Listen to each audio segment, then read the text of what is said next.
Gila ya, ternyata hama itu bisa ngehabisin satu satu hampir seluruh daun yang ada di satu tanaman pisang ini. Walaupun memang tanaman pisang ini masih kecil, namun tetap aja ya ini sampai habis seperti ini daun-daunnya dimakanin oleh mereka semua. Dan ini bahkan dia barusan ngebikin gulungan seperti ini.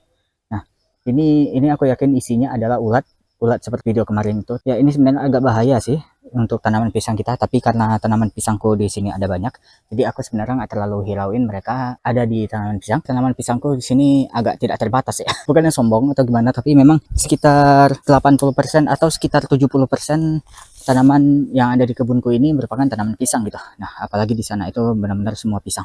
Jadi kalau memang ada satu tanaman pisang yang terserang ulat seperti itu, seperti yang di sana itu, ya aku sebenarnya nggak terlalu ambil pusing. Tapi tetap aja sih kalau memang mereka nyerangnya itu sampai habis daun seperti itu, bahkan hanya tersisa satu daun doang di tengah ini, yang ini pun hampir habis semuanya, itu agak meresahkan juga.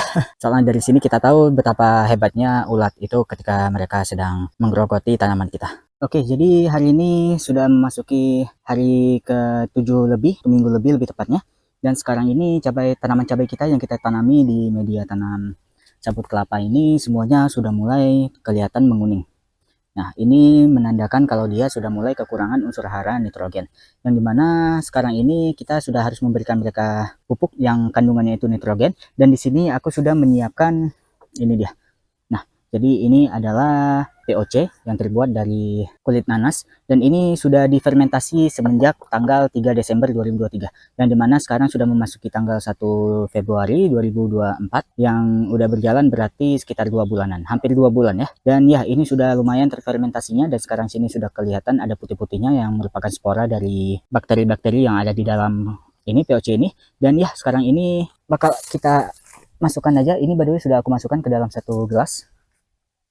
Nah, dan satu gelas ini bakal kita campurkan ke dalam sekitar berapa liter ini ya? Sekitar 2 atau 3 liter air.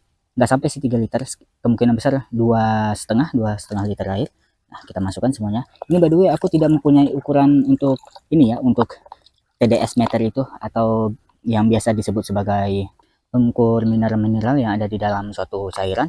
Ya, aku tidak punya alat itu, jadi ini hanya memakai feeling aja untuk pencampuran atau takarannya lebih tepatnya ya. Oke, dan ini semuanya sudah kita aduk tadi, sudah hampir dengan rata, dan sekarang bakal kita sirami kurang lebih sekitar 3 botol ini ke dalam satu planter bag.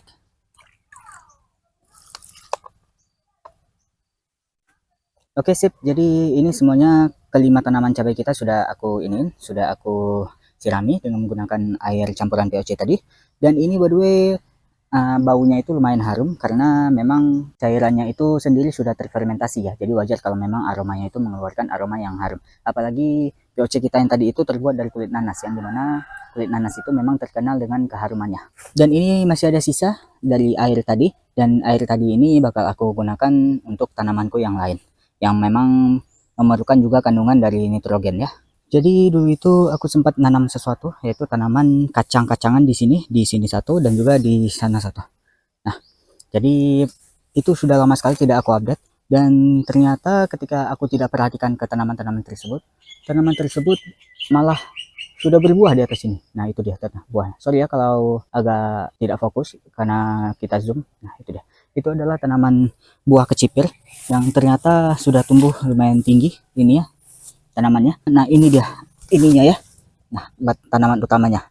Ini seringat dulu aku ikat dengan menggunakan tali agar dia bisa merambat ke atas. Dan ternyata tanpa aku sadari, dia malah sudah berbuah gitu. Namun sayangnya buahnya di bagian atas terlalu jauh untuk dijangkau. Nah, jadi ya sudah deh, kita biarkan aja, harapannya ntar dia bisa lebih tua lagi, bisa mengering, kemudian dari tanah buah yang kering itu bisa menjatuhkan benih-benih yang baru ke bawah sini, dan harapannya ntar benih baru itu bisa menumbuhkan tanaman-tanaman yang baru pula. Oke, jadi di sini aku masih memiliki tanaman jerukku, yang dimana ini udah lumayan lama tanaman jerukku ditanami di ini. Maksudnya tidak kita pindah tanami ya. Ini masih tetap aja aku letakin di sini di polybag kecil ini. Dan ya, hari ini rencananya aku ingin pindah tanami dia ke media yang lebih besar lagi. Rencananya sih aku ingin menanami tanaman jeruk ini seperti metode menanam tanaman pepayaku yang dulu itu di dalam polybag. Nah, seperti metode menanam pepayaku yang ini, yang dimana ketika tanaman pepaya ini masih kecil itu aku menanami mereka di polybag itu. Nah, di polybag seperti ini, yang dimana di bawahnya itu aku berikan lubang agar entar ketika mereka sudah dewasa seperti ini, akarnya itu masih bisa menembus ke bagian bawah polybag ini dan juga menyentuh bagian tanah gitu. Sama seperti yang di sana juga, yang di mana di bawahnya itu memakai polybag. Nah, untuk tanaman yang tadi itu atau tanaman jeruk kita yang tadi, rencananya ingin aku terapkan metode seperti ini juga. Nah, jadi di sini aku sudah nyediain polybagnya, yang dimana yang di bawahnya itu sudah aku berikan bolongan ya, seperti itu. Nah, rencananya ini bakal kita berikan sampah-sampah organik terlebih dahulu di bagian bawah polybag ini, kemudian ntar di pertengahan ini bakal kita berikan tanah suburnya. Oke, untuk sekarang ini aku sudah nyiapin juga ini sampah-sampah organiknya berupa rumput-rumput liar yang ntar bakal kita masukkan ke dalam ini, ke dalam polybag. Oke, sip. Jadi seginilah. Ini tadi udah aku masukkan rumputan liar. Nah, kurang lebih hampir memenuhi ya. Tinggal setengah lagi bagian yang tersisa di dalam polybag ini. Dan ini rumput liarnya sendiri by the way penuh ya, satu ember itu. Kemudian aku paksa masukkan ke dalam ini. Kita tekan-tekan sedikit. Nah, kenapa bagian bawahnya itu rumput liar? Jadi aku tidak mau bagian bawah itu memakai langsung tanah subur, agar ntar di bagian bawah ini dia tidak berhamburan tanahnya. Nah, karena itu aku tutupi dengan rumput liar agar tanah yang kita berikan itu tidak jatuh ke bawah ya. Jadi setelah kita berikan rumput-rumput liar seperti ini, ntar sebelum kita masukkan tanah-tanah liar, aku ingin memenuhi bagian atasnya dengan sedikit abu-abu kayu seperti ini. Nah, jadi di sini aku masih punya banyak sisa abu-abu kayu, dan ini bakal kita gunain aja kurang lebih sekitar 5 genggam untuk kita masukkan di bagian atas ini. 1, 2, aduh bentar ya, agak ribet kalau kerja berkebun sambil rekaman seperti ini. Oke, ntar aku bakal masukkan kurang lebih 5 genggam ini, 5 genggam serbuk gergajinya. Oke, sip. Ini udah kita masukkan tadi kurang lebih 5 genggam dari serbuk gergaji ini di bagian bawah ini. Jadi di bagian bawah polybagnya.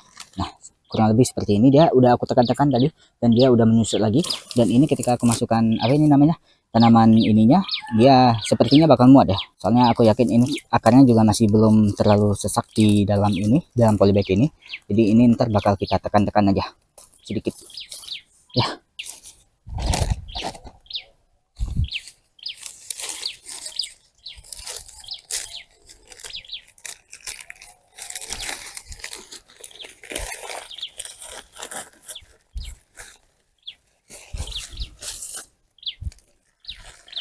Ini akarnya udah mulai kelihatan ya, udah mulai sampai bawah-bawah seperti ini. Dan ya, ini memang udah waktunya untuk dipindah tanami ke bagian media yang lebih besar. Oke, karena ini tidak penuh, ini bakal kita masukkan tanah terlebih dahulu, tanah gembur ya. Atau mungkin bakal kita masukkan aja ini serbuk gergajinya. Soalnya di sini aku punya banyak serbuk gergaji, jadi setidaknya bisa bisa menghemat media tanam juga. Sebentar ya.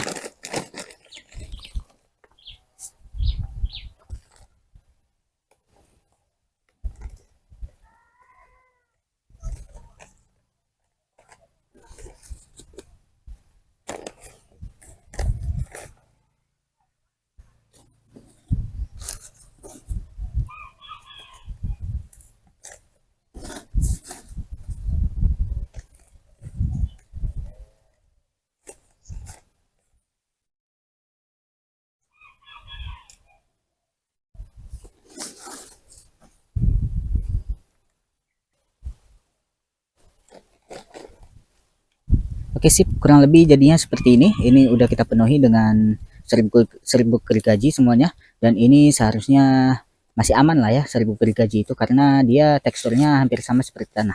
Jadi setidaknya tanaman tanaman jeruk nipis ini masih bisa beradaptasi dengan media tanam dari serbuk gergaji ini. Ya, itu harapannya sih, tapi ntar kita lihat deh ke depan gimana. Ya, jadi nah beginilah hasilnya ya. Jadi ini ntar bakal aku letakin di tanah langsung, dan ntar bakal kita lihat perkembangannya gimana. Harapannya dia masih bisa hidup. Ntar ini bakal aku tanami di sekitaran mana ya, sekitaran sana aja kali. Nah, di dekat tanaman ini tanaman Seraiko. Oke, di sekitar sana. Tapi sebelum kita pindahin ke sana, ini sepertinya bakal kita letakin di atas polybag ini aja terlebih dahulu, karena mumpung polybag ini juga masih kosong, masih belum tahu aku mau nanam apa. Rencana sih aku ingin nanam ubi jalar, tapi ntar kita lihat ke depannya gimana, karena rencana itu selalu bisa berubah ya. Oke, jadi ya untuk sekarang sebentar lagi ini bakal aku sirami dengan air agar dia tidak terlalu stres, karena tadi ada sedikit akar yang putus ketika aku tadi ngancurin media tanamnya.